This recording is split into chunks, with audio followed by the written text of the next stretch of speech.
Hi, everybody. This is Brandon Hewitt. I am with Michigan Auto Law, and we are excited again to announce our 2015 Diversity Scholarship winner, Patricia Okonta.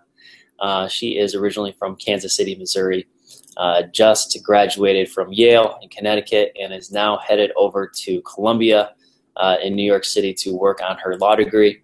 And so we are super excited to talk with you and happy that you are our 2015 Diversity Scholarship winner. So welcome, Patricia. Thank you, and thank you for this awesome opportunity.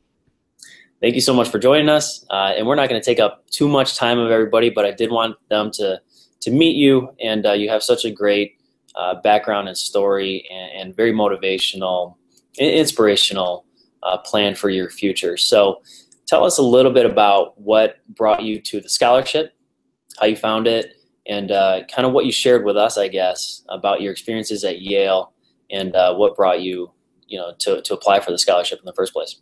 Definitely. Law school is something that I always wanted to do, and getting accepted to one of my dream law schools was truly something out of a dream. So after that acceptance, I started looking for opportunities to make this journey a little bit more financially feasible. I come from a normal middle-class family from Missouri, and so affording a school like Yale and later affording a law school is always something that's going to be a financial strain. So I actually had a friend recommend this scholarship opportunity through some of my online searches, and I came across the Michigan Law Auto Scholarship, and specifically your diversity scholarship, and saw that this was a great opportunity and something that I could really connect with and that I wanted to grow with. And I submitted my application there, and I was so lucky to have received the scholarship.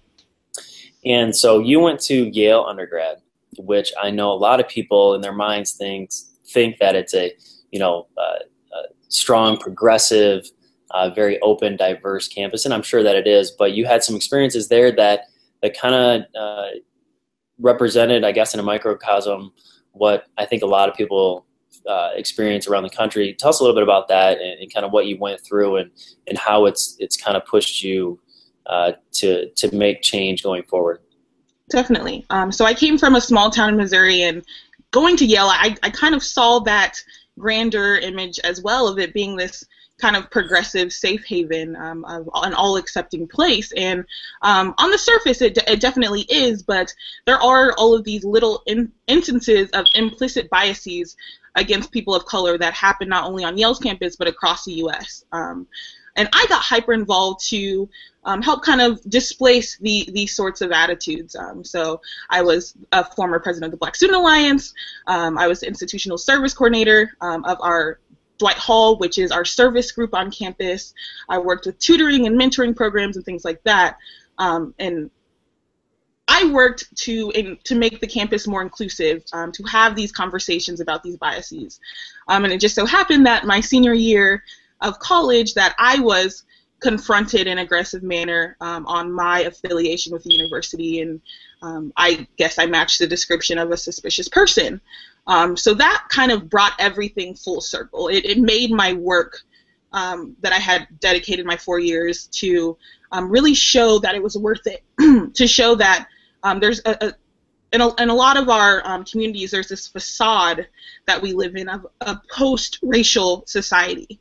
And we are definitely on our way, and we've definitely made progress to make communities and environments more inclusive, and to kind of counteract these implicit biases that we have. But we still have a way to go, and I think that open dialogue on these conversations is definitely what we need to move forward, what we need to progress, and I'm all here to work for that.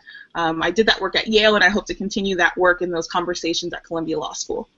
Yeah, we talked a little bit earlier, and I couldn't agree with you more that, this idea that we are a racism-free society now, because there's laws in place that are supposed to protect people, but that underlying racism can sometimes be more dangerous and worse than overt racism. And it is unfortunate that this kind of implicit racism is a little bit more insidious than the overt forms that we've seen. And I think that sometimes we get into this funk of thinking that since these overt forms of prejudices and biases, since we don't see those anymore, since they're outlawed, we think that we've made it. We're done with our work is done. Our work is over. We've made it to the mountaintop, as MLK would say. However, there's still work there, and I'm excited to be a part of a cohort of young leaders that are inspired, that are willing to put in the work and not always get the reward, to make some positive change for our communities. And it's all about working together, working as one, no matter your race or your gender, or your creed, and also committing to this beyond just your circles, but to the greater and larger community as well. I'm very excited about pursuing law school, even more excited to be starting in a city like New York, where public interest law careers are in a high demand. There's a dire need for this type of service. So I couldn't be any more excited to be starting law school this fall. I know it's going to be a tough journey, but I'm ready for it. I'm ready to go jump in 110%. So I'm excited to get this kickoff at Columbia Law School. I'm excited to get this start in New York City, and I'm even more excited to be supported by the Michigan Law Diversity Scholarship. Yeah, well, we're glad to be part of that journey. So congratulations. I'm going to follow you. So I'm excited to see where you get to, and good luck. And we're glad that we can help you out. Thank you. Thank you so much, Brandon. Thanks, Patricia.